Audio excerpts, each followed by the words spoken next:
Someone asked in threads kung bakit pa daw kailangan natin mag-pray kung will lang din naman ni Lord yung masusunod. And I love this type of questions because ganito yung mga questions ko dati during my rebelde days kay Lord. So I'm gonna share my answer here. First, we have to know ano ba yung will ni Lord? Ano ba yung mga will niya? Sabi sa Bible, the will of God is good, perfect, and pleasing.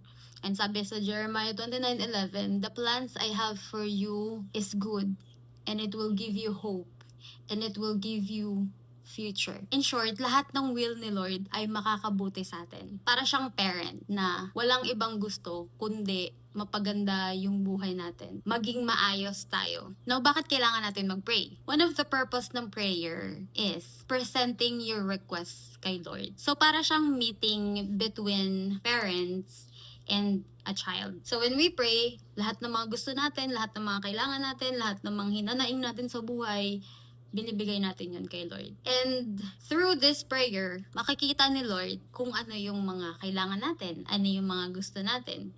Although syempre, alam naman na niya kung ano yung mga kailangan natin, alam niya na kung ano yung mga request natin. He just wants us to present this to Him. Kasi it shows na you're relying on Him. It shows na you trust Him. It shows na you value His input sa buhay mo. And I'll give you an example. This is just one example out of many examples that the Lord honors prayer. So, during Exodus time, nung pinalaya ni Lord yung mga Israelites out of Egypt. So, nasa wilderness sila. Ngayon, si Moses umakyat ng mountain para kausapin si Lord.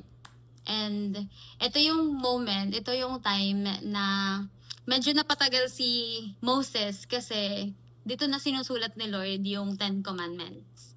Ngayon, dahil ang tagal ni Moses, sabi ng mga tao dun sa baba, wala na si Moses. Hindi natin alam kung ano nangyari sa kanya. Baka namatay na siya. So si Aaron, ang ginawa niya is, sabi niya, lahat ng mga golds nyo, ibigay nyo sa akin. So binigay nila kay Aaron. And then si Aaron, tinunaw niya and then ginawa niyang golden calf.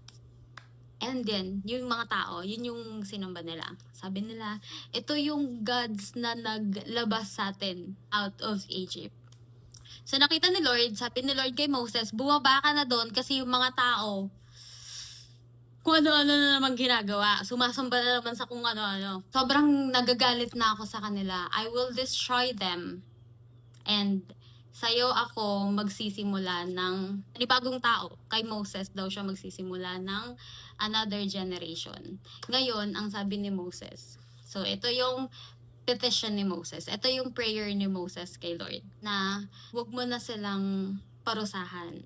Nag-plead si Moses para dun sa mga Israelites. And so, dahil doon, sabi ni Lord, okay, sige, hindi ko na sila papatay lahat. Hindi ko na papatayin lahat ng mga tao. And so, di ba, the Lord honors our prayer request. The Lord honors our petition. Prayers is not just like a form of sending out cards para sabihin na, ito yung gusto ko, ito yung ganito ko. It's a meeting between you and the Lord. It's a meeting na kung saan yung heart of the Lord and yung heart mo will align. So, hindi lang siya basta-bastang prayer. And when we pray, it shows that we honor the Lord. It shows that His thoughts matters. It shows that we want to align ourselves to His will. Kasi, again, remember, the will of the Lord is good, is pleasing, is perfect. Lahat ng plans niya para sa atin is for our own good.